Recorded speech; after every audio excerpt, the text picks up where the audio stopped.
പൊതുവെ എന്റെ വീട്ടിൽ ഒന്നും വലിയ സംഭവമായിട്ട് അങ്ങനെ അവര് ആക്കാറില്ല. എനിക്ക് എന്റെ ജീവിതം ഒരു രീതിയിലായിരുന്നു വേണ്ടത്, ശ്രീനാഥിന്റെ രീതിയിലായിരുന്നു വേണ്ടത്. അപ്പൊ ഞങ്ങൾക്ക് മനസ്സിലായി ഞങ്ങൾ ഫ്രണ്ട്സ് ആയിട്ടാണ് നല്ലത്. നമ്മൾ ചിലപ്പോൾ വേറെ പാർട്ട്നേഴ്സിനെ കണ്ടിട്ട് പോവാണെങ്കിൽ നമുക്ക് ചിലപ്പോൾ കുറച്ചും കൂടെ ഹാപ്പിനെസ് കിട്ടുന്ന രീതിയിൽ ഞങ്ങൾക്ക് മനസ്സിലായി. സോ ആ രീതിയിൽ ഞങ്ങൾ മ്യൂച്വലി ഡിസിഷൻ എടുത്തു. വന്ന പിന്നെ ഓക്കെ, എന്നിട്ട് ഞങ്ങൾ ഷേക്ക് ഹാൻഡ് എടുത്തിട്ട് ഞങ്ങൾ ഓക്കെ ആണ്. സോ അത് ഡയമണ്ട് നെക്ലസിലും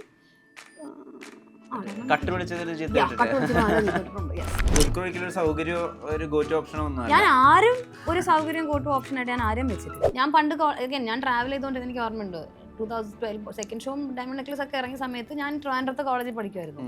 ആ സമയത്ത് ഞാൻ സൂപ്പർ ഫാസ്റ്റ് കയറിയിട്ടായിരുന്നു ഞാൻ ട്രിവാൻഡ്രം തൊട്ട് ആലപ്പുഴ വീട്ടിൽ പോയിക്കൊണ്ടിരുന്നത്. അല്ലാതെ എനിക്കിങ്ങനെ നിർബന്ധമൊന്നുമില്ല എ സി കാർ തന്നെ. ഞാൻ സൈക്കോളജി പഠിച്ചിട്ട് ഞാൻ ഇപ്പോഴും എനിക്ക് പറയാൻ തോന്നിയിട്ടുണ്ട് ദാറ്റ് എല്ലാ സ്കൂൾസിലും മസ്റ്റായിട്ട് നമ്മൾ അറ്റ്ലീസ്റ്റ് കുഞ്ഞിലത്തെ 8ാം ക്ലാസ് അല്ലെങ്കിൽ 9ാം ക്ലാസ് തൊട്ട് 12 വരെ കമ്പൽസറി ആയിട്ട് പഠിപ്പിച്ചുകൊണ്ടിരിക്കുന്ന ഒരു സബ്ജക്റ്റാണ് സൈക്കോളജി എന്ന് എനിക്ക് പഠിച്ചു കഴിഞ്ഞപ്പോഴത്തേക്ക് എനിക്ക് തോന്നി. അവർ ഭയങ്കര സ്ട്രെസ്സാണ്. മെൻ്റൽ ഹെൽത്ത് അസുഖമുള്ള ആൾക്കാർക്ക് മാത്രമല്ല, എസ്പെഷ്യലി അവരുടെ കെയർ ഗിവേഴ്സിന് ആ ഒരു ഇപ്പോൾ സ്കിസോഫ്രീനിയ ഇല്ലെങ്കിൽ അങ്ങനത്തെ വളരെ സീരിയസ് ആയിട്ടുള്ള അസുഖങ്ങൾ വരുമ്പോഴത്തേക്കും തന്നെ ആ കെയർ ഗിവേഴ്സ് ഇല്ലെങ്കിൽ അവരെ നോക്കുന്ന ആൾക്കാരുടെ മെൻ്റൽ സിറ്റുവേഷൻ, അവരുടെ മാനസികാവസ്ഥ ഭയങ്കര കഷ്ടമാണ്.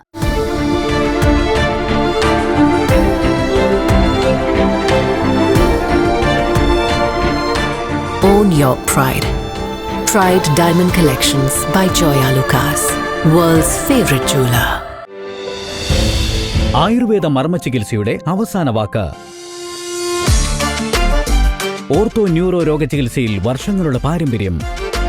എടമനശ്ശേരി spine hospital private limited, Coimbatore. കരിയറിൻ്റെ തുടക്കത്തിൽ തന്നെ എടുക്കാൻ പോകുന്ന റോളുകളെ പറ്റി വളരെ സ്പെസിഫിക് ആയിരുന്നു ഗൗതമി. ആദ്യ സിനിമയ്ക്ക് ശേഷം ഒരു അഭിമുഖത്തിൽ പറഞ്ഞത് എനിക്കൊരു സൈക്കോയെ അവതരിപ്പിക്കണം, ഊർമിള മണ്ടോട്കറൊക്കെ പ്യാർ തുനിയൊക്കെ ആക്കിയ എന്നൊക്കെയുള്ള സിനിമയിൽ അഭിനയിച്ച് വലിപ്പിച്ച പോലെ ഒരു സൈക്കോയെ അവതരിപ്പിച്ച് കാണിക്കണം എന്നാണ്. ആ ആഗ്രഹം ഇതുവരെയും സഫലീകരിച്ചിട്ടില്ല എന്നാണ് എൻ്റെ ഒരു അറിവ്. കാക്കി സർക്കസ് എന്ന വെബ് സീരീസ് C5 സ്ട്രീം ചെയ്യാൻ പോകുന്നു. സീരീസിനെ പറ്റി സംസാരിക്കാൻ ഗൗതമി ചേരുന്നു. നമസ്കാരം. നമസ്കാരം. ഇതുവരെയും സൈക്കോ ആവാൻ സാധിച്ചിട്ടില്ല അല്ലേ? എന്താ ആ സൈക്കോ റോളുകളോട് ഇത്ര ഒരു ഫിക്സേഷൻ? പ്രോബബ്ലി എനിക്ക് തോന്നുന്നു കുഞ്ഞിലെ ഞാൻ കുറെ ഉർമിളയുടെ ഇങ്ങനത്തെ പടങ്ങൾ കണ്ടിട്ടുണ്ട്.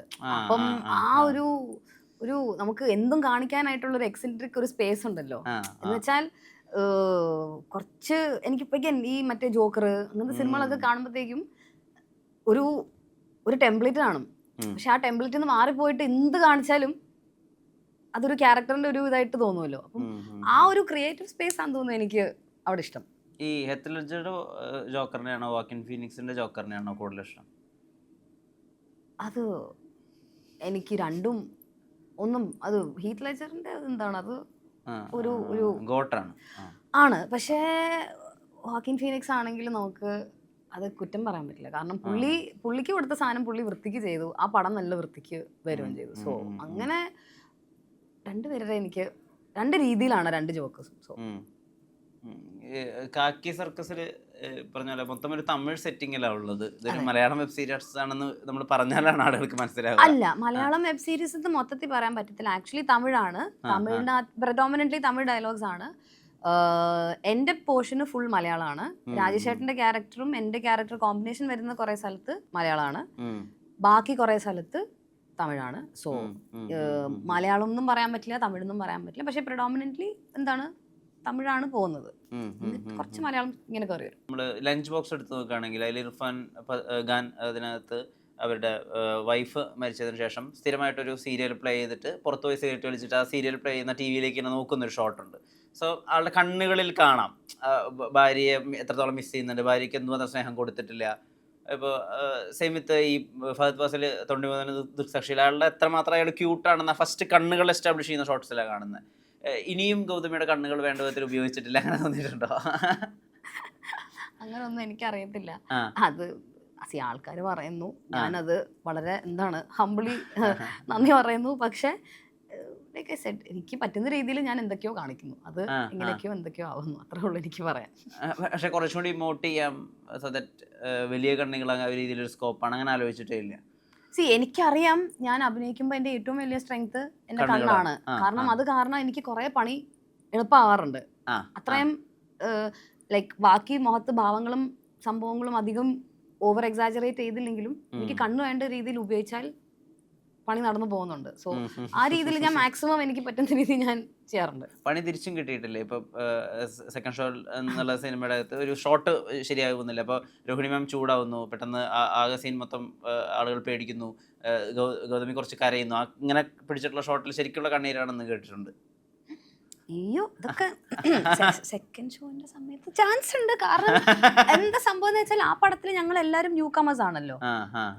ഞങ്ങള് മിക്ക ഐ തിങ്ക് എസ്റ്റാബ്ലിഷ്ഡ് ആയിട്ട് കുറച്ച് ആർട്ടിസ്റ്റ് അല്ലാതെ ബാക്കി എല്ലാവരുടെയും ടെക്നിക്കൽ ആയിട്ട് ക്രൂ ആണെങ്കിലും കാസ്റ്റ് ആണെങ്കിലും എല്ലാവരുടെയും ആദ്യത്തെ പടമായിരുന്നു. സോ അതിൻ്റെതായ കുറച്ച് ഡിലേ ഒക്കെ വന്നിട്ട് ചിലപ്പം എന്താണ് സീനിയർ ആയിട്ടുള്ള ആർട്ടിസ്റ്റ് വഴക്കൊക്കെ പറഞ്ഞുണ്ടാകാൻ സാധ്യതയുണ്ട്. ഒബ്വിയസ്ലി അത് ഡയമണ്ട് നെക്ലസിലും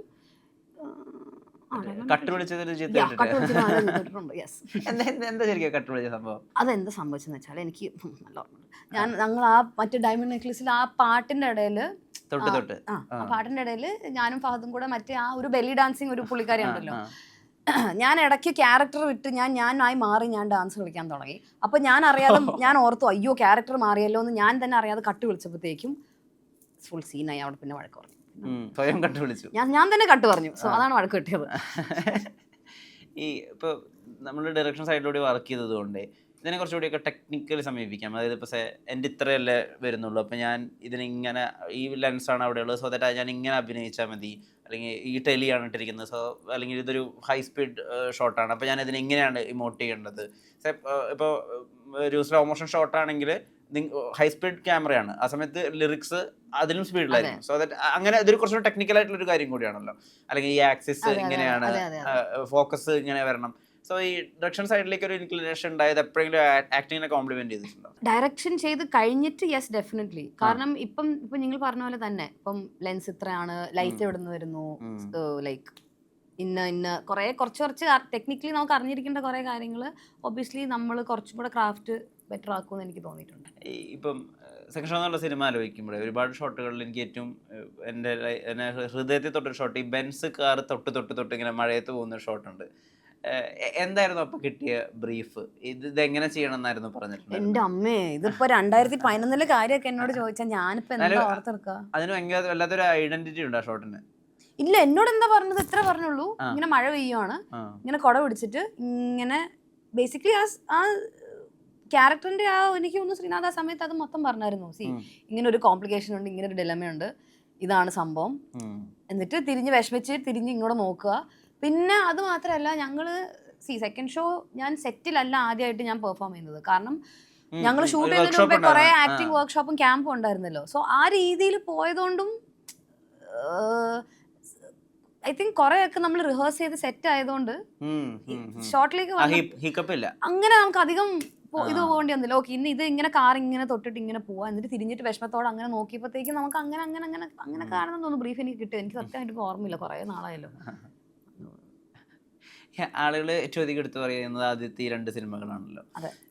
ഇപ്പോൾ ഈ ആദ്യ സിനിമയിൽ തിയേറ്ററിൽ ഇരുന്ന് കാണുമ്പോൾ ഇന്നത്തെ ഭാഷയിൽ പറയുകയാണെങ്കിൽ ഒരു തേപ്പുകാരി പട്ടമാണല്ലോ അത് കിട്ടുന്നത്. ഓക്കെ ആയിരുന്നോ അങ്ങനെ ആളുകൾ അതിനെ റിസീവ് ചെയ്യുന്നതിനെ പറ്റിയിട്ടും അത് ഉൾക്കൊള്ളാൻ പറ്റിയിരുന്നോ? സിനിമയല്ലേ, ഐ മീൻ ലൈക്ക് അത് നമുക്കൊരു ക്യാരക്ടർ വരുന്നു, എനിക്ക് വേറൊരാളുടെ ജീവിതം ജീവിക്കാൻ ഒരു അവസരം കിട്ടും. ഞാൻ അങ്ങനെയാണ് അതിനെ കണ്ടത്.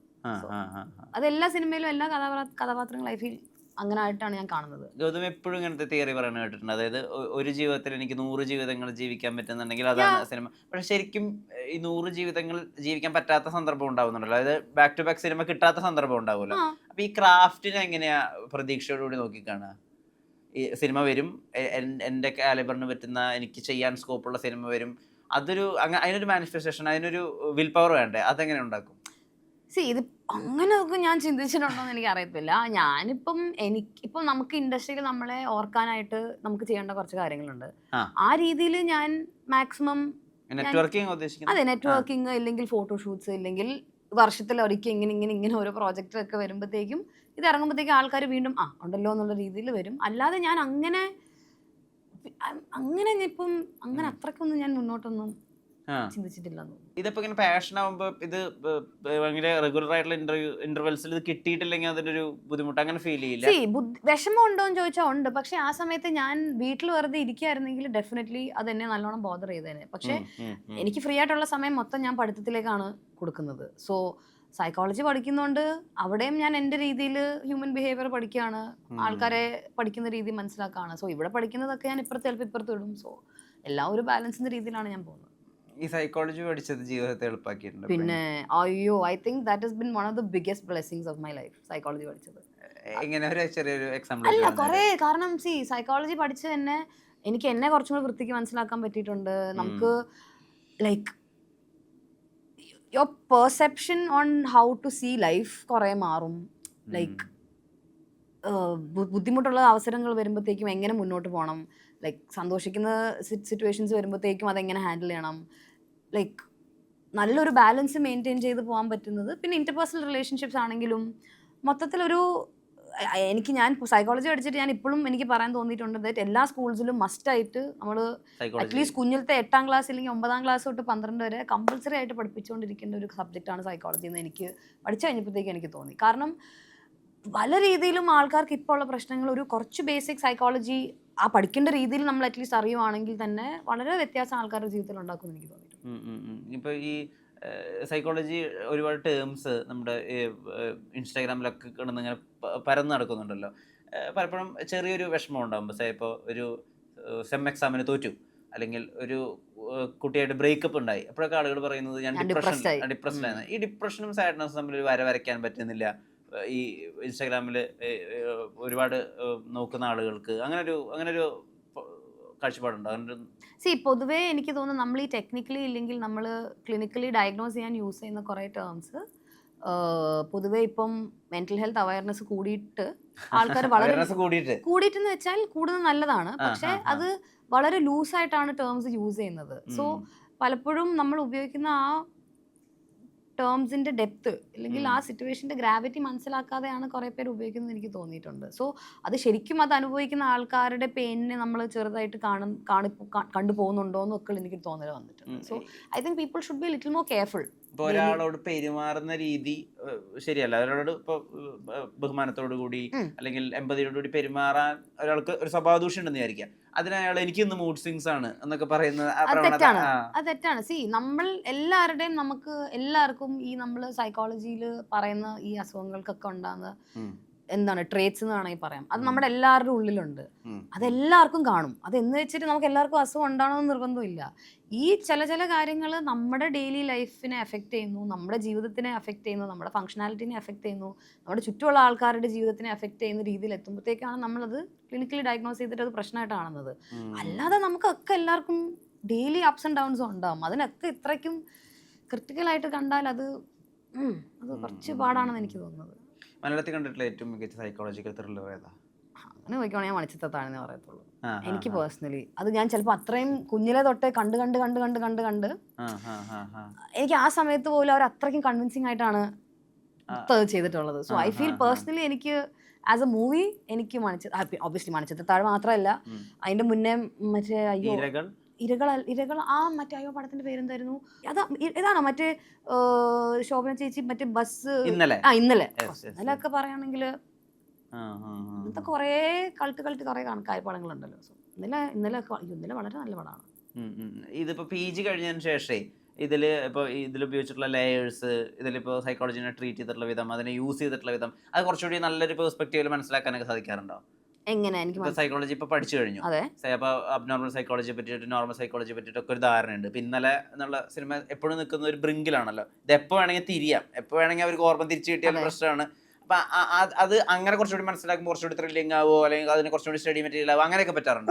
കാരണം ഇന്നലെ ഞാൻ എടുത്തു പറഞ്ഞ കാര്യം എന്താണെന്ന് വെച്ചാൽ എനിക്ക് ഓർമ്മയുണ്ട്, ഞാൻ PG പഠിച്ചുകൊണ്ടിരുന്നപ്പോഴത്തേക്കും ഞങ്ങളുടെ കോളേജിൽ ആക്ച്വലി സാറ് സ്ക്രീനിങ് വെച്ചിട്ടുണ്ടായിരുന്നു. എന്നിട്ട് ലൈക്ക് മലയാളത്തിൽ കുറച്ച് കാണാൻ കുറച്ച് സൈക്കോളജിക്കലി അത് ഇത്രയും ഞാൻ ഇന്നലെ ഓർത്ത് വെക്കുന്നതിൻ്റെ കാരണം നമ്മൾ കേസ് സ്റ്റഡി എടുത്തിട്ട് ഫിലിം കണ്ടിട്ടാണ് നമ്മൾ ഡിസ്കസ് ചെയ്തിട്ട് എല്ലാവരും കൂടെ അതാണ് ഇത്രയും സ്ട്രൈക്കിംഗ് ആയിട്ട് ഞാൻ പെട്ടെന്ന് ഇന്നലെയുടെ കാര്യം പറഞ്ഞത്. സോ അങ്ങനെ കാണുമ്പോഴത്തേക്കും ഒബ്വിയസ്ലി ഇറ്റ്സ് മോർ ഇൻട്രസ്റ്റിംഗ്. കാരണം നമ്മൾ ആക്ച്വൽ ആയിട്ടുള്ള കാണുന്ന കേസസിനെ പറ്റിയിട്ട് സിനിമ ഉണ്ടാക്കുമ്പോഴത്തേക്കും അതും സയന്റിഫിക്കലിയും ആക്യുറേറ്റ് ആയ രീതിയിൽ പോകുമ്പോഴത്തേക്കും രസമാണല്ലോ.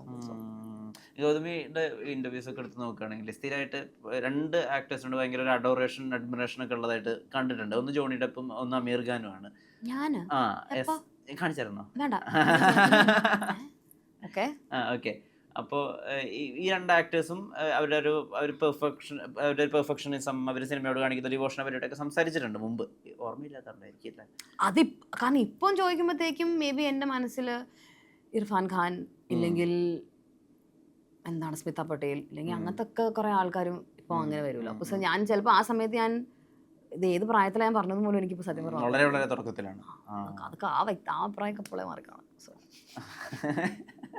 അല്ല, ഇപ്പം അങ്ങനെ ചില ആക്ടേഴ്സൊക്കെ ഒരുപാട് അതിന് വേണ്ടി കൊടുത്തിട്ട്, ക്രാഫ്റ്റിന് വേണ്ടി കൊടുത്തിട്ട് ഇവർക്ക് ആ പേഴ്സണൽ ലൈഫ്, ആ വർക്ക് ലൈഫ് ബാലൻസ് കിട്ടുന്നില്ല, അല്ലെങ്കിൽ വർക്ക് ലൈഫ് ഒരുപാട് മിസ്സായി. ഇപ്പം അമീർ ഖാൻ അത് പറഞ്ഞ് കരയുന്നൊരു വീഡിയോ ഒക്കെ ഉണ്ട്. സോ ആക്ടേഴ്സ് അങ്ങനെ ഒരു വർക്ക് ലൈഫ് ബാലൻസ് എടുക്കണം. അപ്പം അതിന് വേണ്ടിയിട്ട് ആളുകൾ ഡിജിറ്റൽ ഡീടോക്സ് ഒക്കെ എടുക്കുന്ന ഒരു കാലഘട്ടമാണ്.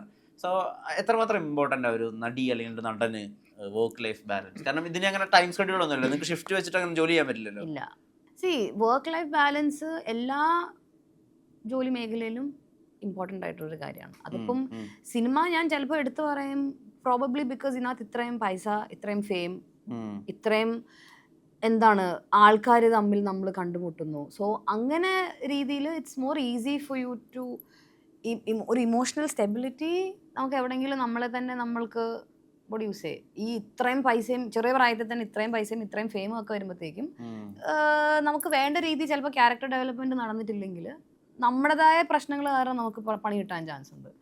സോ ആ രീതിയിൽ I feel it is very important to have something ഒന്ന് ഗ്രൗണ്ട് ചെയ്യാനായിട്ട് ടു റിയാലിറ്റി. ഇപ്പം ഈ തൻ്റെതല്ലാത്ത കാരണത്താൽ സിനിമയിലെത്തിയ ആക്ടേഴ്സ് ഉണ്ട്. ഇപ്പോൾ സെലാലേട്ടൻ്റെ ഫോട്ടോസ് അയച്ചു കൊടുത്തത് അദ്ദേഹത്തിൻ്റെ കൂട്ടുകാരനാണ്. ഇപ്പോൾ ബിന്ദു പണിക്കരുടെ ഫോട്ടോ അയച്ചു കൊടുത്തത് അവരൊരു കസിനാണ്. അതുപോലെ ഇപ്പോൾ ഗൗതമിയുടെ അയച്ചു കൊടുത്തത് ഫോട്ടോസ് അയച്ചു കൊടുത്ത ഒരു കസിനാണല്ലോ. അപ്പോൾ ഈ അത് അങ്ങനെ വരുന്ന ആളുകൾക്ക് ഇപ്പം മറ്റു രണ്ടാളുകൾക്കും സിനിമ അല്ലാതെ അവർക്ക് വേറൊരു ഓപ്ഷൻ ഉണ്ടായിരുന്നില്ല. അത് തന്നെയായിരുന്നു അവരുടെ പ്രയോറിറ്റി, അത് തന്നെയായിരുന്നു അവരുടെ പാഷൻ, അത് തന്നെയാണ് അവരുടെ ഗോളൊക്കെ. ഗൗതമിക്ക് എടുക്കുമ്പോൾ എപ്പോഴും അങ്ങനെ ഒരു സെക്കൻഡ് ഓപ്ഷൻ വേണം, ഒരു പ്ലാൻ ബി വേണം. ആ ഒരു രീതിയിലാണോ അക്കാഡമിക് ആയിട്ടുള്ള ആംഗിളിൽ പോകാൻ തോന്നിയത്? എനിക്ക് പണ്ടേ ഞാൻ ഒരിക്കലും വിചാരിച്ചില്ല ഞാൻ ആക്ച്വലി സിനിമയിൽ വരുമെന്ന്. കാരണം സ്കൂൾ തൊട്ടേ പഠിച്ച് എനിക്ക് ലൈക്ക് എൻട്രൻസ് ഒക്കെ എഴുതി ആ രീതിയിലായിരുന്നു ഞാൻ പോയിക്കൊണ്ടിരുന്നത്. സോ സിനിമ എന്ന് പറഞ്ഞൊരു ലോകം തന്നെ വാസ് അത്രയും ചെറിയ പ്രായത്തിൽ was very new for me. പിന്നെ ഞാനിങ്ങനെ ആലോചിച്ചു ഇനി കുറച്ചാളും എൻ്റെ സിനിമ കിട്ടിയില്ലെങ്കിൽ ഞാൻ എന്ത് ചെയ്യും എന്നുള്ളൊരു സംഭവം ഉണ്ടായിരുന്നു. പിന്നെ ബേസിക്കലി അമ്മയ്ക്ക് വീട്ടിൽ ഭയങ്കര നിർബന്ധമായിരുന്നു പഠിത്തം തീർക്കണം എന്നുള്ളത്. അപ്പം ഒരു സിനിമ കഴിഞ്ഞിട്ട് രണ്ടാമത്തെ സിനിമ കഴിഞ്ഞപ്പോഴത്തേക്കും ഞാൻ തന്നെ ആലോചിച്ചു ഞാൻ ചുമ്മാ വീട്ടിലിരിക്കുകയാണ്. അപ്പം വീട്ടിൽ വെറുതെ ഇരുന്നിട്ട് എനിക്ക് സമയം കളഞ്ഞിട്ട് എനിക്കൊന്നും പറ്റിയില്ല. അപ്പൊ പിന്നെ ഞാൻ വിചാരിച്ചു വന്നാൽ ആ സമയത്തിന് പഠിക്കുന്നതിന്റെ ഇടയ്ക്ക് സിനിമ വരുവാണെങ്കിൽ സിനിമ ചെയ്യാം. അങ്ങനെ ബാലൻസ് ചെയ്ത് കൊണ്ടുപോകാന്ന് വെച്ചിട്ട്. ഇപ്പൊ പൈസ സ്പെൻഡ് ചെയ്യുന്ന ഒരു കാര്യത്തില് വളരെ സ്മാർട്ട് സ്പെൻഡർ ആണെന്ന് ഞാൻ കേട്ടിട്ടുണ്ട്. ഇതൊക്കെ എവിടെ നിന്നാ കേൾക്കുന്നത്? ഇതൊക്കെ ആരെങ്കിലും തോരന്നൊക്കെ പറഞ്ഞിരുന്നത്? ഇപ്പോ മറ്റൊരു തിയറിയും കൂടെ ഉണ്ടല്ലോ. അപ്പോൾ ഏറ്റവും നല്ലൊരു കാര്യം എന്ന് പറയുന്നത് നമ്മൾ പ്രസന്റിൽ ഇരിക്കുക, നമ്മൾ ഈ മൊമെന്റിൽ ജീവിക്കുക എന്നുള്ളതാണ്. അതും സൈക്കോളജി പഠിച്ചതിന് ശേഷം ഒരു തിയറി ആയിട്ട് പറഞ്ഞിട്ടുണ്ടല്ലോ. അപ്പൊ ഇത് രണ്ടും കൂടി ബാലൻസ് ചെയ്യാൻ ഇതിപ്പോ ഈ രണ്ട് കാര്യം ബാലൻസ് ചെയ്യുന്ന ഒരു കാര്യം ഉണ്ടല്ലോ. ഇപ്പൊ നമ്മുടെ കയ്യിൽ പണമില്ല, പക്ഷെ നമുക്കൊരു സ്ഥലത്തേക്ക് യാത്ര പോകാനാണ് ആ മൊമെന്റിൽ തോന്നുന്നത്. ഇപ്പോൾ അഹാനയുടെ അമ്മ സിന്ധു കൃഷ്ണ എടുത്തൊരു ഇന്റർവ്യൂ പറയുകയാണ് അവർ സ്വർണം വിറ്റിട്ട് വരെ യാത്ര പോയിട്ടുണ്ട്. ആ യാത്ര അവരെ ഒരുപാട് ഹെൽപ്പ് ചെയ്തിട്ടുണ്ട്, റിജുവിനേറ്റ് ചെയ്തിട്ടുണ്ട്.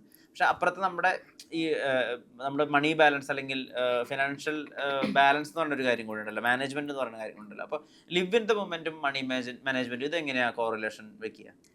ഇപ്പം എനിക്കിപ്പോൾ ഒരു സ്ഥലത്ത് പോകണമെങ്കിൽ ഇറ്റ്സ് നോട്ട് നെസസറി ദറ്റ് എനിക്ക് ഇപ്പോൾ ട്രാവൽ ചെയ്യുന്ന സമയത്ത് 5-star ഹോട്ടലിൽ തന്നെ നിൽക്കണമെന്ന് എനിക്ക് നിർബന്ധമൊന്നുമില്ല. അവിടെ വല്ല ഹോസ്റ്റൽ ഉണ്ടെങ്കിൽ അല്ലെങ്കിൽ ടെൻറ്റ് ഇട്ട് ക്യാമ്പയിൻ ആണെങ്കിലും ഞാൻ ഓക്കെയാണ്. ബിക്കോസ് എൻ്റെ ഹോൾ കോൺസെപ്റ്റ് എക്സ്പീരിയൻസ് ആണ്. ട്രാവൽ ചെയ്യുന്നത് തന്നെ നമ്മൾ ബേസിക്കലി മൊത്തത്തിൽ നമ്മുടെ ഒരു ഗ്ലോബൽ പെർസ്പെക്റ്റീവ് മാറ്റിയെടുക്കാനായിട്ടാണ്. അപ്പോൾ അതേ കംഫർട്ടിൽ തന്നെ ഞാൻ വീണ്ടും പോയിട്ട് ഞാൻ കിടക്കുവാണെങ്കിൽ ഞാൻ വീണ്ടും ഐ ഫീൽ നമ്മൾ ഈ കിണറ്റിലെ തവളയല്ലേ, അതേ കോൺസെപ്റ്റിലായിട്ടാണ് എനിക്ക് തോന്നുന്നത്. അപ്പം ഞാൻ എന്നെ എങ്ങനെയാണ് എൻ്റെ കംഫർട്ട് സോണിൽ നിന്ന് ഇറക്കിയിട്ട് വ്യത്യാസമായിട്ട് എന്ത് ചെയ്യാൻ പറ്റുന്നതാണ്. അപ്പം ഞാൻ പണ്ട് ഞാൻ ട്രാവൽ ചെയ്തുകൊണ്ട് എനിക്ക് ഓർമ്മയുണ്ട് 2012 സെക്കൻഡ് ഷോ ഡയമണ്ട് നെക്ലസ് ഒക്കെ ഇറങ്ങിയ സമയത്ത് ഞാൻ ട്രിവാൻഡ്രത്തെ കോളേജിൽ പഠിക്കുമായിരുന്നു. ആ സമയത്ത് ഞാൻ സൂപ്പർ ഫാസ്റ്റ് കയറിയിട്ടായിരുന്നു ഞാൻ ട്രിവാൻഡ്രം തൊട്ട് ആലപ്പുഴ വീട്ടിൽ പോയിക്കൊണ്ടിരുന്നത്. അല്ലാതെ എനിക്കിങ്ങനെ നിർബന്ധമൊന്നുമില്ലല്ലോ AC കാർ തന്നെ. ലൈക്ക് കോളേജ് സ്റ്റുഡൻ്റ് ആയിട്ട് ജീവിക്കുമ്പോഴത്തേക്കും കോളേജ് എക്സ്പീരിയൻസ്. ഞാൻ അഗൈൻ മൂവീസ് ചെയ്യുമ്പോഴത്തേക്കും ആ രീതിയിൽ ജീവിക്കുന്നു, അല്ലാതെ ഇന്നതാണ് അൾട്ടിമേറ്റ്ലി ആളുകൾ തിരിച്ചറിയാ പ്രൈവസി അപ്പൊ ഞാൻ തലയിൽ കൂടെ സ്കാർഫ് ഒക്കെ ഇട്ട് മൂടി ഫുൾ ചുറ്റിക്കെട്ടിയാണ് നടന്നുകൊണ്ടിരുന്നത്. അങ്ങനെ വേണമെങ്കിൽ പറയാം. പക്ഷേ വെയിലായിരുന്നല്ലോ, അപ്പം വെയിലെന്നും പറഞ്ഞിട്ട് ഞാൻ ഫുൾ മൂടി ഇങ്ങനെ സ്കാർഫ് ഇട്ടാണ് എപ്പോഴും എനിക്കാണെങ്കിലും ഭയങ്കര ഇഷ്ടമാണ് KSRTC പോകുന്നത്. അപ്പം കുറേ ലോങ് ഒക്കെ എനിക്ക് അതിന് ആൾസോ ട്രാവലിന്റെ കോൺസെപ്റ്റ് ഞാൻ പറഞ്ഞല്ലോ. ഇപ്പം പൈസ ഇല്ലെങ്കിൽ എന്താണ്, ഹോസ്റ്റൽസ് ഉണ്ട്, അല്ലെങ്കിൽ ബഡ്ജറ്റ് ഫ്രണ്ട്ലി ആയിട്ടുള്ള കാര്യങ്ങളുണ്ട്. ഇപ്പം എക്സ്പെൻസീവ് ആയിട്ടുള്ള സ്ഥലത്ത് പോകണമെങ്കിൽ അതിന്റെ ഈക്വലന്റ് ആയിട്ടുള്ള വേറെ ഏതാണ് അടുത്ത ട്രിപ്പിന് പോകാൻ പറ്റുന്ന സ്ഥലം നോക്കിയിട്ട് അങ്ങോട്ട് പോകാം. ഒരുമിച്ച് തുടങ്ങിയവരാണല്ലോ ദുൽഖർ സൽമാൻ. അപ്പോൾ അദ്ദേഹം ഇന്ന് ഇന്ത്യയുടെ ഒരു പാൻ ഇന്ത്യൻ സൂപ്പർ സ്റ്റാർ ആണ്. ഇപ്പോൾ നമ്മുടെ കയ്യിൽ ഒരു കഥയുണ്ട്, ഒരു നല്ലൊരു സൈക്കോളജിക്കൽ ത്രില്ലറുണ്ട്. അപ്പോൾ അദ്ദേഹം അങ്ങനത്തെയൊക്കെ ചെയ്യുന്നതുമാണല്ലോ. അപ്പോൾ എൻ്റെ കയ്യിലൊരു കഥയുണ്ട്, എൻ്റെ ഒരു ഏറ്റവും അടുത്ത സുഹൃത്താണ്. അതുകൊണ്ട് എപ്പോഴും ആ ഒരു കോൺഫിഡൻസ്, ദുൽഖർ എന്നൊരു സൗകര്യമുണ്ട് എനിക്ക് പോയി കഥ പറയാൻ. അങ്ങനെ ഒരു കോൺഫിഡൻസ് ഉള്ളിൽ ക്രിയേറ്റ് ആവാറുണ്ടോ? ഇല്ല, ഞാൻ ആ തരത്തിൽ പ്രിവിലേജ് ആരംഭിച്ചിട്ടുണ്ടോ? ഞാൻ ആ തരത്തിൽ എൻ്റെ റിലേഷൻഷിപ്പ് ഞാൻ ഒരിക്കലും ഞാനൊരു സെക്യൂരിറ്റി ആയിട്ട് ഞാൻ ഒരിക്കലും കാണത്തില്ല. ബിക്കോസ് സി നമ്മള് at the end of the day ഇപ്പം എൻ്റെ ഒരു അടുത്ത സുഹൃത്ത് വളരെ പൊളിയൊരു കഥയായിട്ട് വരികയാണെങ്കിലും at the end of the day എനിക്ക് എൻ്റെ കരിയറും എൻ്റെ കാര്യങ്ങളും ഓൾസോ നോക്കണം. Will this benefit me, will this not benefit me? So I personally എനിക്ക് പൊതുവേ I try not to mix. ഇപ്പോൾ വർക്കായിട്ട് വെക്കും, പേഴ്സണൽ റിലേഷൻഷിപ്പ് ആയിട്ട് വെക്കും. അത് രണ്ടും അങ്ങോട്ടും ഇങ്ങോട്ടും സ്പില്ല് ചെയ്യാതിരിക്കാതെയാണ് ഞാൻ പലപ്പോഴും ശ്രമിക്കാറുള്ളത്. സോ നമ്മളിപ്പം ഒരു സെറ്റിൽ വർക്ക് ചെയ്യുമ്പോഴത്തേക്കും, ഇപ്പം എക്സാമ്പിൾ ഞാൻ പറയുകയാണെങ്കിൽ, ചിലപ്പോൾ എൻ്റെ ഡയറക്ടർ എന്നെ വഴക്ക് പറഞ്ഞിട്ട് വെക്കാം, കോ ആക്ടേഴ്സ് ആയിട്ട് ചിലപ്പം എന്തെങ്കിലും കാരണം നമ്മൾ അടി ഉണ്ടാക്കിയെന്ന് വെച്ചാൽ അത് പക്ഷേ സെറ്റിലുണ്ടായ പ്രശ്നമാണ്. ആ സെറ്റിലെ പ്രശ്നം എനിക്ക് നമ്മൾ സിനിമ കഴിയുമ്പോഴത്തേക്കും അത് വെളിയിൽ കൊണ്ടുവരേണ്ട ഒരു ആവശ്യമില്ല, കാരണം അത് വർക്ക് റിലേറ്റഡ് ആയിട്ട് വന്നതാണ്. പേഴ്സണലി എനിക്ക് അവരായിട്ട് ഒരു കുഴപ്പമില്ലെങ്കിൽ സോ ഞാൻ പൊതുവേ ഇത് രണ്ടും സെപ്പറേറ്റ് ആയിട്ട് കൊണ്ടുപോകാൻ താല്പര്യപ്പെടുന്ന ഒരാളാണ്. ആദ്യ സിനിമ തൊട്ടേ ഈ മൈൻഡാണ്? അത് ഇത് ഇവോൾവ് ആയി വന്നതാണ്? പ്രോബബ്ലി ഇവോൾവ് ചെയ്ത് വന്നതായിരിക്കണം. So work is work. അതിപ്പോൾ ശ്രീനാഥും ഞാനാണെങ്കിൽ ഞങ്ങൾ കല്യാണം കഴിച്ച സമയത്തായിരുന്നെങ്കിലും work is work, personal life കൊണ്ട് ഡിവൈഡ് ചെയ്ത്. അതായത് വീടിനകത്ത് കയറിയാൽ പിന്നെ സിനിമ ഇല്ല അങ്ങനല്ല. ഇപ്പം ശ്രീനാഥ് 10 പടങ്ങൾ ചിലപ്പം എഴുതിയേക്കാം, എല്ലാ പടത്തിലും ഞാൻ നായികയാണെന്ന് അത്യാവശ്യമൊന്നും ഇല്ലല്ലോ. അവ ഞാൻ പറഞ്ഞത് work is work, relationship separate. ഞാൻ അങ്ങനെ സിനിമയെ കാണുന്നതും ഞാൻ ആർട്ടിനെ അങ്ങനെയാണ് കാണുന്നത്. ബിക്കോസ് പലപ്പോഴും ചിലപ്പോൾ എനിക്ക് താല്പര്യം കാണും എൻ്റെ വളരെ അടുത്ത ഫ്രണ്ടിനെ കാസ്റ്റ് ചെയ്യാനായിട്ട്, ബട്ട് അവർ ചിലപ്പോൾ ആ റോള് ഫിറ്റ് ആയെന്ന് നിർബന്ധമില്ല. They might be some other artist who actually might perform much better than them. So ആ രീതിയിൽ നമ്മൾ പേഴ്സണൽ റിലേഷൻഷിപ്സ് വേണ്ടെന്നും അല്ല ഞാൻ പറയുന്നത്. പക്ഷെ ചില സമയത്ത് നമുക്കിതിങ്ങനെ ഒരു ബാലൻസിൽ കൊണ്ടുപോയില്ലെങ്കിൽ പണിയാവുന്നതാണ് ഞാൻ വിശ്വസിക്കുന്നത്. ഞാൻ ആരും ഒരു സൗകര്യം കോട്ടു ഓപ്ഷൻ ആയിട്ട് ഞാൻ ആരും വെച്ചിട്ടില്ല. നമ്മുടെ ഈ പുറത്തെ ആക്ടേഴ്സിനൊക്കെ ഇന്റർവ്യൂ കാണുന്ന സമയത്ത് അപ്പൊ അവരുടെ ഒപ്പം ജീവിച്ചിരുന്ന ആളുകളെ പറ്റിയിട്ട് സംസാരിക്കുന്ന സമയത്ത് അവർക്കുള്ള ഒരു റെസ്പെക്ട് ഉണ്ട്, അവർക്കുള്ള ഒരു ബോണ്ടിങ് ഉണ്ട്. അതുപോലെ ഞാൻ സംസാരിക്കുന്നതായിട്ടുള്ള വളരെ റയർ ആയിട്ടുള്ള ഒരാളാണ് ഗൗതമി. ഇപ്പോഴും ശ്രീനാഥിന്റെ കാര്യമൊക്കെ പറയുമ്പോൾ അങ്ങനെ ഭയങ്കര ഒരു ഇമോഷണൽ ബോണ്ടേജ് മലയാളി പ്രതീക്ഷിക്കുന്ന അങ്ങനത്തെ ഒരു സാധനം ഇല്ല. ഇത് എങ്ങനെ അച്ചീവ് ചെയ്ത്? ഞങ്ങൾ ഒരുമിച്ചായിരുന്നു, ഇപ്പൊ ഞങ്ങൾ സെപ്പറേറ്റ് ആണ്. ഞങ്ങളുടെ റിലേഷൻഷിപ്പ് ആണെങ്കിൽ നന്നായിട്ട് പോകുന്നുണ്ട്. ഞങ്ങൾ വർക്കിൽ രണ്ടുപേരും ഇപ്പോഴും സംസാരിക്കാറുണ്ട്, ഞങ്ങൾ ചെക്ക് ഇൻ ചെയ്യാറുണ്ട് പറയുന്ന ഒരു മെച്യൂരിറ്റി ഉണ്ടല്ലോ, അത് എവിടുന്ന് അച്ചീവ് ചെയ്യുന്നത്? അത് ഐ തിങ്ക് അഗൈൻ സൈക്കോളജി കുറെ ബെനിഫിറ്റ് ചെയ്തതാണ്. പിന്നെ ഐ തിങ്ക് വീട്ടിലെ അച്ഛനും അമ്മയും ലൈക്ക് നമ്മളെല്ലാവരും നമ്മുടെ വീട്ടിലെ സാഹചര്യങ്ങൾ കണ്ടിട്ടാണല്ലോ വലുതാകുന്നത്. സോ പ്രോബബ്ലി ആ ഒരു ലെവൽ ഓഫ് എന്താണ് സി പൊതുവെ എൻ്റെ വീട്ടിൽ ഒന്നും വലിയ സംഭവമായിട്ട് അങ്ങനെ അവര് ആക്കാറില്ല. ഇപ്പം നമ്മളൊരു കാര്യം ചെയ്ത് തെറ്റുണ്ടാക്കി, ശരി അത് കറക്റ്റ് ചെയ്യാന്നുള്ളൊരു പേരൻസിന്റെ ഒരു റെസ്പോൺസിബിലിറ്റി ഉണ്ട്. പക്ഷെ അതിന്റെ ബേസിസിൽ ഇമോഷണലി അങ്ങനത്തെ ഒന്നുമില്ല. സോ എനിക്ക് വളരെ കുറെ എനിക്ക് ചേച്ചിക്കാണെങ്കിലും ഇമോഷണലി വളരെ ഫ്രീഡം ലൈക്ക് അല്ലെങ്കിലും ലൈഫിലും ഡിസിഷൻസ് എടുക്കാനായിട്ടുള്ള ഫ്രീഡം തന്നിട്ടുള്ള ഒരു സ്പേസ് ആണ്. അതിപ്പോൾ എൻ്റെ അച്ഛനും അമ്മയും മാത്രമല്ല, പൊതുവേ എനിക്ക് തോന്നുന്നു നമ്മുടെ മിക്ക കുടുംബക്കാരെല്ലാവരും ഇങ്ങനത്തെ ഒരു ആറ്റിറ്റ്യൂഡിലുള്ള ആൾക്കാരാണ്. So you have the space to be who you are. Like ചെയ്യുമ്പോഴത്തേക്കും ഒബ്വിയസ്ലി അവർ പറയും വേണോ വേണ്ടയോ എന്തിനാണ്, പക്ഷെ എന്നാലും ഞാനത് ചെയ്യാൻ തീരുമാനിക്കുകയാണെങ്കിൽ ഓക്കെ ചെയ്തോ എന്നുള്ള ഫുൾ സപ്പോർട്ടിലാണ് അവർ നിൽക്കുന്നത്. സോ ആൻഡ് ഓൾസോ ഞാൻ ഒരിക്കലും എന്താണ് ഇപ്പം രണ്ടാൾക്കാരെ തമ്മിൽ ഇഷ്ടമായി, നമ്മൾ ബ്രേക്കപ്പ് ആയി, എപ്പോഴും അടി ഉണ്ടായിട്ടാണ് ആവണം അതിപ്പം ഒരു റൊമാൻറ്റിക് റിലേഷൻഷിപ്പ് മാത്രമല്ല ഞാൻ പറയുന്നത്, അതിപ്പം വർക്ക് ആണെങ്കിലും ഫാമിലി ആണെങ്കിലും നമ്മൾ തമ്മിൽ പേഴ്സണലി എന്താണ് ആൾക്കാർക്ക് പല ബിലീഫ്സും കാണും, പല എന്താണ് ഒപ്പീനിയൻസും കാണും. എന്ന് വെച്ചിട്ട് ഒരു റിലേഷൻഷിപ്പ് ആ ഒരു ബിലീഫിന്റെ ബേസിസിൽ if you want to end it, I feel അത് അവിടെ ഈഗോയും നമുക്ക് നമ്മുടെ തന്നെ ഒരു എന്താണ് it's just I feel you should have an open mind. അതിപ്പം ക്രിറ്റിസിസം ആണെങ്കിലും അല്ലെങ്കിൽ എന്താണെങ്കിലും you should keep a very open mind, because that way എന്താണ് you can maintain positive relationships more and not take the negatives too seriously. അതിൽ നിന്ന് പഠിച്ചിട്ട് നമുക്ക് പിന്നെ മുന്നോട്ട് പോകാനുള്ള ഞാൻ ആദ്യമായിട്ട് ഒരു സെലിബ്രിറ്റി അങ്ങനെ പറയുന്നേക്കുന്നത്, അതായത് ഐഡിയോളജിക്കൽ ഡിഫറൻസസ് ആയിരുന്നു ഞങ്ങൾ തമ്മിലുള്ളത് എന്നുള്ളത്, അതായത് പ്രത്യയശാസ്ത്രപരമായിട്ടുള്ള വ്യത്യാസം. എനിക്ക് എന്റെ ജീവിതം ഒരു രീതിയിലായിരുന്നു വേണ്ടത്, ശ്രീനാഥിന്റെ രീതിയിലായിരുന്നു വേണ്ടത്. അപ്പൊ ഞങ്ങൾക്ക് മനസ്സിലായി ഞങ്ങൾ ഫ്രണ്ട്സ് ആയിട്ടാണ് നല്ലത്. നമ്മൾ ചിലപ്പോൾ വേറെ പാർട്ട്നേഴ്സിനെ കണ്ടിട്ട് പോവുകയാണെങ്കിൽ നമുക്ക് ചിലപ്പോൾ കുറച്ചും കൂടെ ഹാപ്പിനെസ് കിട്ടുന്ന രീതിയിൽ ഞങ്ങൾക്ക് മനസ്സിലായി. സോ ആ രീതിയിൽ ഞങ്ങൾ മ്യൂച്വലി ഡിസിഷൻ എടുത്തു. അന്നാ പിന്നെ ഓക്കെ, എന്നിട്ട് ഞങ്ങൾ ഷേക്കാൻ എടുത്തിട്ട് ഞങ്ങൾ ഓക്കെ ആണ്. സോ ഡയറക്ടോറിയൽ വെഞ്ചർ, അതിനൊരു റീസ്റ്റാർട്ട്, അതിനുള്ള ശ്രമങ്ങൾ ഗ്രൗണ്ട് ലെവലിൽ നടക്കുന്നുണ്ടോ? അത് എൻ്റെ രീതിയിൽ ഞാൻ ചെയ്യുവാണെങ്കിൽ എനിക്ക് ആഗ്രഹം ഞാൻ തന്നെ കഥ എഴുതിയിട്ട് ഞാൻ തന്നെ മുന്നോട്ട് എന്താണ് സ്റ്റോറി എൻ്റെതായിരിക്കണം എന്ന് എനിക്കൊരു നിർബന്ധമുണ്ട്. അതിപ്പം എഴുതുന്നത് ഞാനും കൂടെ ആരെങ്കിലും വേണമെങ്കിൽ ആയിക്കോട്ടെ, പക്ഷെ എൻ്റെ മനസ്സിലൊരു കഥയുണ്ട്. ആ കഥ എപ്പോഴെങ്കിലും സിനിമ ആവുമായിരിക്കും. പക്ഷെ ആദ്യം എനിക്കിപ്പോൾ അഭിനയിച്ച് തീർക്കാനായിട്ട് കുറച്ച് ബാക്കിയുണ്ടെന്ന് തോന്നുന്നു. അപ്പം അത് കഴിഞ്ഞിട്ട് പതുക്കെ ഡയറക്ഷനിലേക്ക് പോകാന്നുള്ളത് നടക്കാൻ എനിക്കറിയത്തില്ല. എല്ലാം ഫ്യൂച്ചറിലെ കാര്യമാണ്, എന്ത് വേണമെങ്കിലും നടക്കാം. സോ ഇപ്പം ഓട്ടിസം എങ്ങനെയാ ബ്രെയിനിനെ എഫക്റ്റ് ചെയ്യുന്നത് അതിനെപ്പറ്റി പഠിക്കുന്നു എന്ന് കേട്ടിട്ടുണ്ട്. പക്ഷേ അതിൻ്റെ പഠനങ്ങളെ വെച്ചിട്ട് ശരിക്കും ഇപ്പോൾ ഓട്ടിസ്റ്റിക് ആയിട്ട് ഒരു കിഡിനെ നോക്കുന്ന ഒരു പാരന്റിനെ കാണുമ്പോൾ ആളുകൾക്ക് പൊതുവിൽ ഉണ്ടാവുന്നത് ഒരു സിമ്പതിയാണ്. അയ്യോ അവരുടെ ജീവിതം, അവരുടെ പോലൊരു ജീവിതം ഭയങ്കര പാടാണ് എന്നുള്ളത്.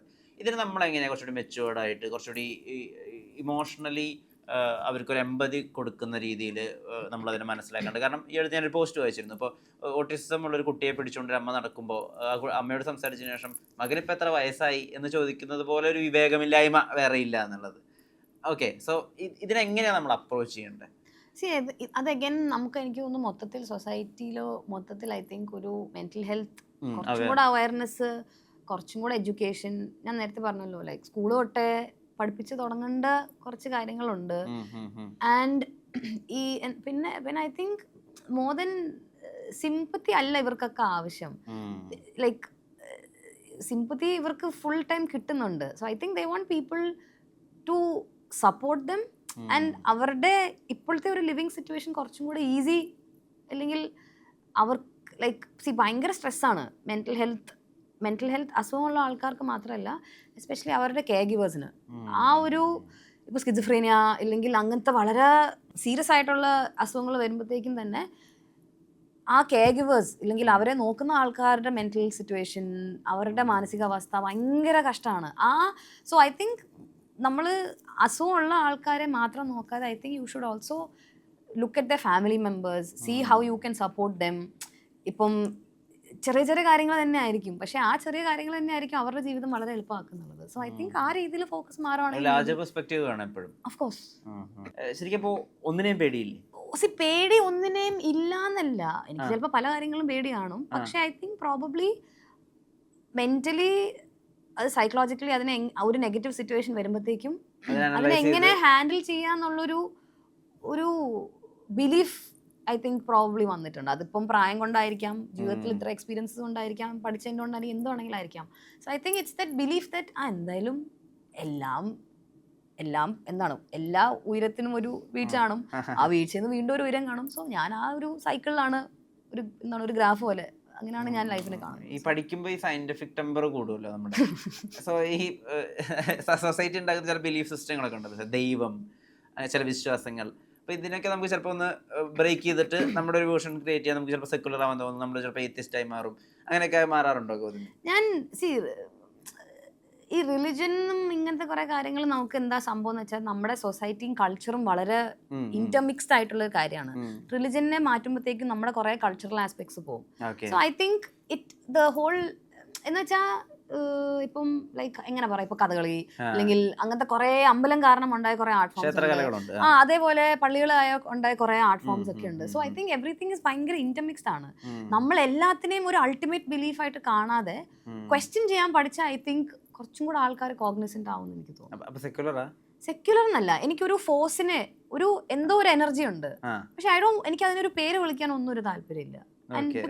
പൊതുവെ ഇത് കാരണം ആൾക്കാർ തമ്മിൽ പ്രശ്നങ്ങൾ ഉണ്ടാകുന്നല്ലാതെ മൊത്തത്തിൽ എനിക്ക് it's nothing healthy is coming out of this. So എനിക്ക് ഇപ്പോഴത്തെ ജനറേഷനിലുള്ളൊരു കാര്യം, എനിക്ക് അറ്റ്ലീസ്റ്റ് നാട്ടിൽ എന്താ എനിക്ക് ഇഷ്ടപ്പെടുന്നത് വെച്ചാൽ ആൾക്കാർ റിലീജിയസ് ആണെങ്കിലും അവര് ചോദിക്കേണ്ടത് ചോദ്യങ്ങൾ കറക്റ്റ് രീതിയിൽ ചോദിച്ചിട്ടാണ് മുന്നോട്ടും പോകുന്നത്.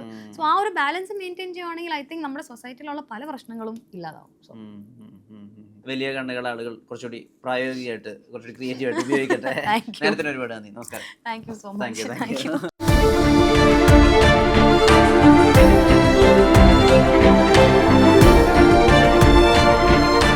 Own your pride. Pride Diamond Collections by Joya Lucas, world's favorite jeweler. Ayurveda മർമ്മ ചികിത്സയുടെ അവസാന വാക്ക്. ഓർത്തോ ന്യൂറോ രോഗചികിത്സയിൽ വർഷങ്ങളുടെ പാരമ്പര്യം. Edamanassery spine hospital private limited, Coimbatore.